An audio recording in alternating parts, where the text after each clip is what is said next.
Good Wednesday morning. Joining us on the Western Hotline, the boys are back in town. We got him back. Joe Marino, Locked on Bills podcast, Locked on NFL Scouting.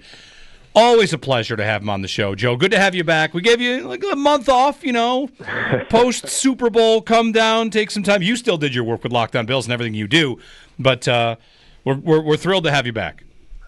Good to be back with you guys. Hope everyone's doing well. How have you? Let's catch up on the Bills' offseason at this point. It's been really just the Shakir signing, and past that, we're kind of waiting for decisions on Von Miller and everything. So let's chime in first on Shakir, on the deal to get him re-signed and the numbers of it, the fit, what it tells us about him and his role here. Well, I think the numbers came in really strong for the Bills. I mean, most of the projections were suggesting that it could push $20 million a season, and it comes in at a tick over $13 million APY, which is a strong value for a player that obviously has been a success story with the draft, a fifth-round pick, really just incrementally taking steps every single year, and has become a stabilizing piece of this offense for Josh Allen with what he's able to do from the slot. And I think with the age, right, he's just turned 25 years old. I mean, this looks like a very, very logical deal all the way around. And what I really like is it's a strong commitment to Khalil Shakirs, but it's not necessarily the type of commitment that makes you feel like you have so much invested in the wide receiver position that you don't have room to continue adding there. And so I think it makes a lot of sense. I think Khalil Shakirs will be better as the infrastructure around him is better for the offense. I think, there's a lot more with Khalil Shakirs, I think, as a down-the-field player.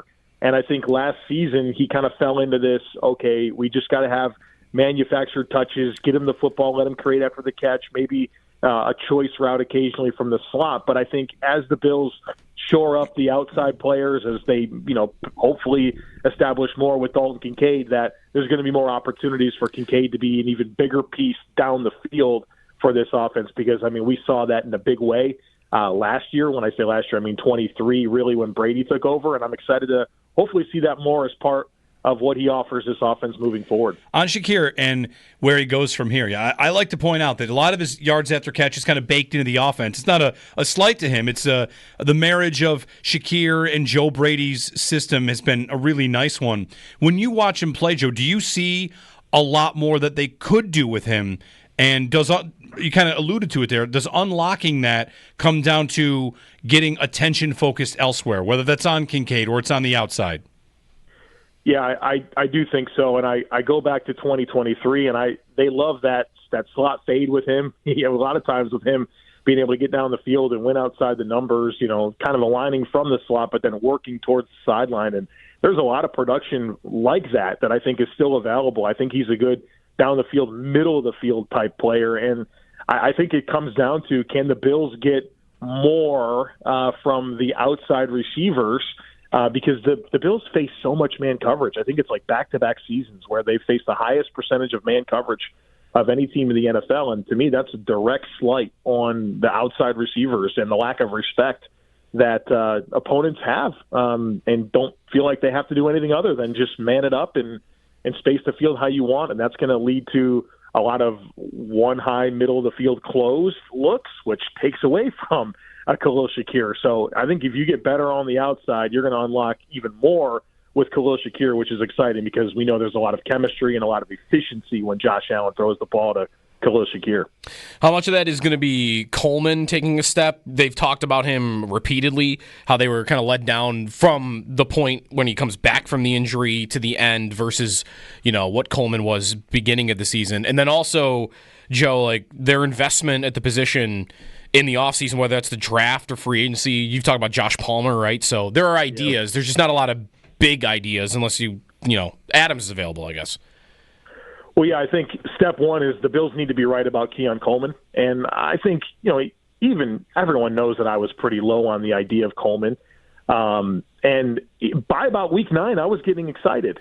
I was seeing the vision. There was a lot of dynamic plays, and whether it was yards after catch or winning those 50-50 balls. And I thought they did a good job of using him more at every level of the field early in the season, which I think helps unlock the vertical stuff. Everybody knows Keon Coleman's not a burner, but if the only thing you're going to do with him, which they did later post-injury, was just lob one up to him down the field, that's such low efficiency, and nobody's worried about him getting behind them, in terms of a vertical receiver. And so if you're not involving him at all levels of the field, cornerbacks are unconcerned with his ability to run by them. And I thought early in the season, as I went back and watched every target this past season of Keon Coleman. And the biggest thing that stood out to me was how he was used in the first 9 games compared to that return from injury. There was just a lot more shallows and working back down the stem that I thought unlocked more of those chances for him to have better looks down the field. So I think they got to get back to that. Obviously, I think Coleman certainly didn't come back and play anywhere near the level, and I think the metrics obviously support that he played with early in the season. But point being is I was getting excited, and then, of course, the return from injury and our lasting impression of Keon Coleman is not very good. And so the Bills need to be right. They got to get back to what they were doing earlier that year with him, build on it.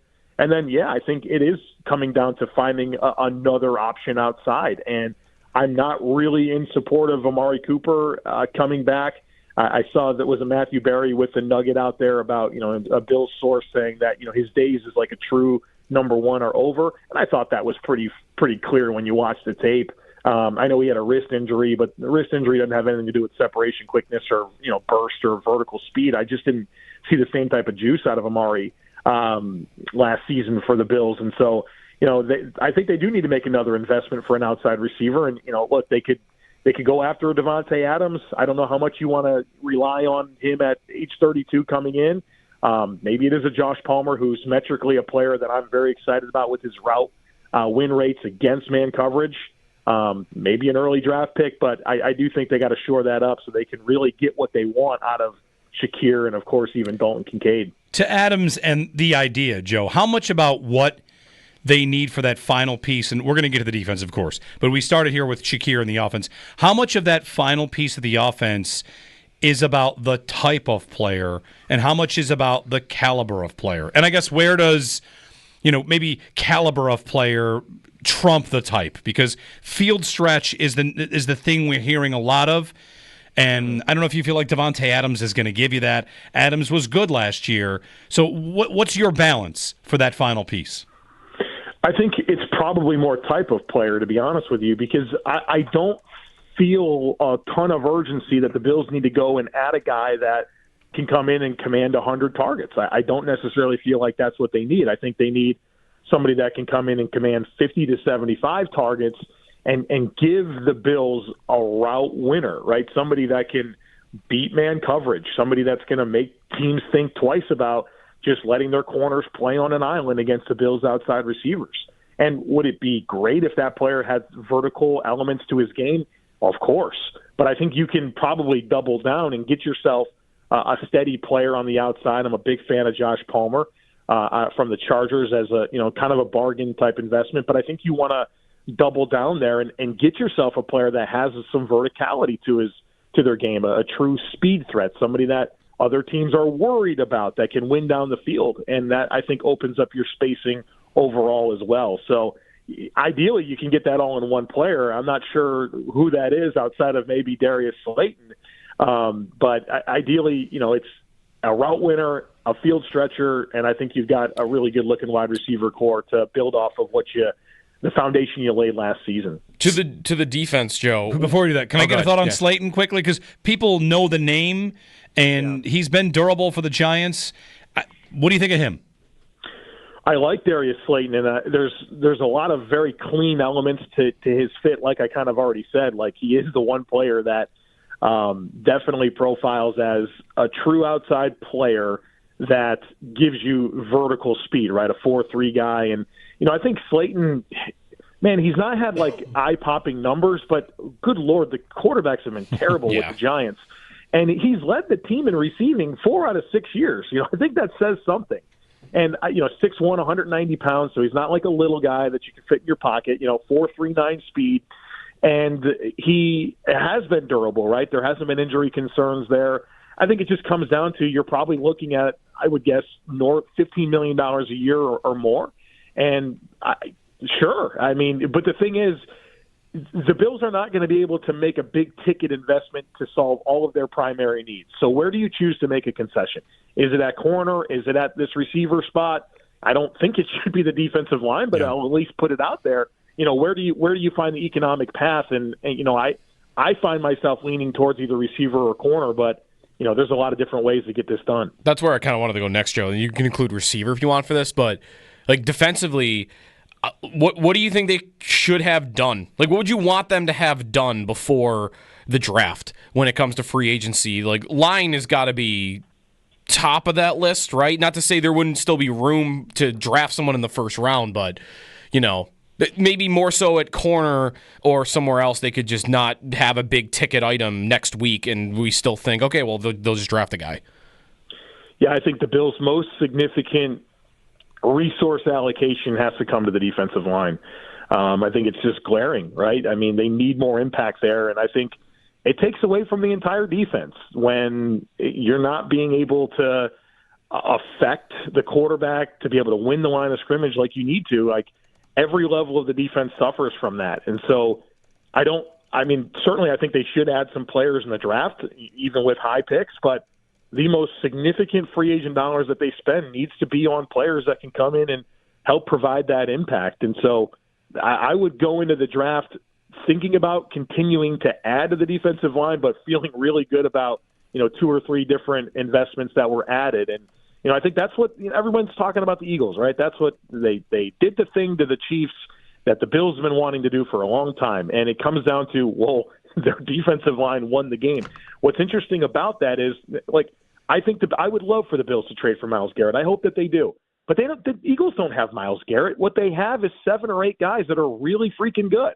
And they all work together. They don't have 2 or 3 guys and then just, hoping to get by with 5 other players in the rotation. It's 7, 8 legit players. And I think that's the Bills have to start adding to a guy like an Ed Oliver, a guy like Greg Rousseau. You need 4 or 5 more players of that caliber.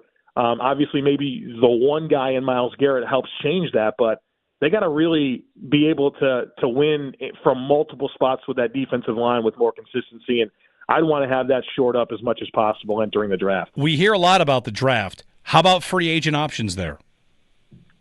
For defensive line? Yeah. Yeah, the guy that I'm all over is Josh Sweat. I went through and watched a lot of these guys' tape. I just feel like, he's a guy that has a balanced skill set. There's some youth there, and just watching him rush the passer, there's a lot of different ways that he can win, and he's flexible and he's long. I think he'd be a really good investment. Now, it's probably going to be between $20 and $25 million a year, and I don't think twice about that. He's a big-time option that I'd really like to see. I think on the inside, Bobby Brown from the Rams is a big-time target for me that I think has untapped potential as a pass rusher that has proven to be, good run-stuffing, nose tackle. So those are a couple of my favorite targets, and there's a lot of different ways that they can do that. They could look at maybe a Hassan Reddick as an option. There's other interior players.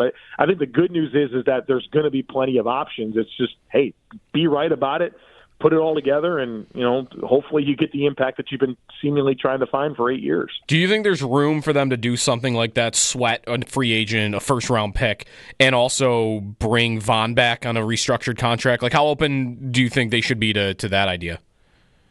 Well, so this morning I've been working on my own mock off season, which will drop on Locked On Bills tomorrow. And I think it's entirely possible to do that. For me with Von Miller, right, the Bills can cut him and save $8.5 million in cap space. And certainly he could take a pay cut, but that pay cut would need to net the Bills at least $8.5 million in cap space. Well, he's 36 years old. I mean, how do you really want to count on 36-year-old Von Miller, right? I would be more interested in more upside and more long-term help. So, yeah, I would take that $8.5 million and use it towards my plan to really make this overall defensive line rotation more robust and absolutely double down with some premium draft picks as well. Joe Marino, Locked On Bills podcast, Locked On NFL Scouting. Joe, we're going to spend a lot of time in the next couple weeks talking defensive line options and edge options. How much work does the secondary need? It's a good question. Well, I think they need a starting corner. I think that's the primary thing. I know there's a lot of conversations about safeties, and I think there'll be some good safeties that the Bills could target in the draft in particular, but I kind of think that the plan is Rapp and Bishop. They signed Rapp to a 3-year extension. They drafted Bishop in the second round. I think that's the pairing that they're hoping to find. And then Cam Lewis is kind of your third guy, and I think they can a mid-round pick or a savvy veteran, a Dean Marlowe-ish type veteran, I think kind of rounds out that safety room. But I think it comes down to finding that starter opposite of Christian Benford. And, could it be a big-ticket guy like a Trevarius Ward? That would make a lot of sense to me. Maybe Paulson Adebo from the Saints, who was part of who was drafted by Ryan Nielsen when he was the assistant head coach and then co-defensive coordinator. I think they could probably go that route, but is it a situation where you look at that cornerback 2 spot, and it's always kind of been a spot where the Bills have been able to kind of get by. Sean McDermott has done that. He's brought in late-stage players in his career, even in Carolina, late-stage Peanut Tillman, late-stage Drayton Florence. I think that's certainly a possibility. And so it just comes down to, what type of investment do they want to make there? But obviously they got to find a starting corner opposite of Benford. Bishop, remind us your draft take on Bishop, how you thought of him this year. He came up with Sal earlier this week because the safety that tested out of this world of the combine. Nick Emenwari. Yeah. Right. He was like, oh, everybody's blown away by this guy. And then I looked up Bishop's RAS score, relative athletic score, and he was a 9.8 or something. So, he's certainly got that athletic profile that the Bills love, and they often kind of lean on. What were your thoughts on him coming into the year, and is it normal for a guy like that, in this defense especially, to kind of need some time to kind of bake? Well, so for Bishop with me, going back to Utah, my favorite things about him were his ability as a low safety to kind of trigger and play downhill, and then I thought he was a really good man coverage player against tight ends. Where I didn't find his best film was kind of covering deep zones. And I think the AFC Championship game was an example of you had a really bad pair in Hamlin and Bishop together where they're both better as lower safeties, and someone's got to play deep. And so, of course, they lean into the range that Bishop has in terms of athleticism, but there's still an instincts piece of playing in those deep zones that I think he's kind of missing. And so I think he'll pair a lot better with Rapp because Rapp is a better deep zone defender, and Bishop can play more as a low safety. So I think that'll unlock more. But what's interesting is Brandon Beane said something at the Combine. He said that it'd be difficult for any rookie safety to come in and start for the defense. And I think that speaks to how much is on their plate. I think obviously Poyer and Hyde were so good for so long, but a lot of disguise-oriented elements to the way the Bills want to play defense, and I think there's probably a curve there that we need to be mindful of. And how many times do we hear Beane and McDermott say he missed the most important part of his rookie season, which was the install of training camp? He was injured, so. It kind of felt like maybe there was a head-spinning element to Bishop as a rookie, and you certainly maybe understand why, but got to hit the ground running, and another player that the Bills need to be right about as they reset this nucleus and gear up for another run. But just to circle back to the offense for a moment before we wrap, Joe, James Cook's contract, he tweeted the eyeball emojis yesterday on the Barkley contract. Where do you fall on kind of what his worth should be to the Bills on a new contract, or if they should look at that at all? And is his snap count any point to be made here that he doesn't play as much as Barkley or some of the other super highly paid guys? And I think that's probably just pass blocking, right? 100%, but it matters a ton. I mean, it's 30% less snaps than these guys that are getting paid the money that James Cook wants. And the reality is if James Cook is your lead back, you now have to roster other players to make up for the things that James Cook doesn't offer. And he can't play, against blitz aggressive defenses with the snap volume that you're looking for in end of half situations when you're in 2 minute. He's a liability out there. And so he's a good runner. He's a good player, but there's limitations. And because there's limitations, it affects how you have to build out the rest of the room. And so you can't sit there and, to me, I think it's a completely unreasonable request to be paid in the ballpark of those top guys. I think he's a good player, but I think he's more in the David Montgomery, James Conner type world where, hey, you're a good player, but you fall short of offering what those players deliver. And I think that he's too aggressive with his position, and I get it. He wants to maximize his opportunity to get paid, but at the end of the day, it has to make sense based on what you offer the football team. And so, yeah, I'd be real hesitant about coming close to those demands. And there's a lot of opportunity cost conversations to have about, what else you could do with that money and continue to, invest draft picks in running backs and let them run their course. But I just don't see the same type of player that would command the same type of money. So I'm pretty far off on where James Cook values himself relative to the rest of the league. Joe Marino, Locked On Bills, Locked On NFL Scouting, back on Wednesdays at 8 o'clock as we hit the offseason. League year starts a week from today. Joe, thanks. We'll chat next week. All right, guys. Thanks so much. And he mentioned he's dropping his mock offseason at Locked On Bills. Subscribe to Locked On Bills wherever you get your podcasts.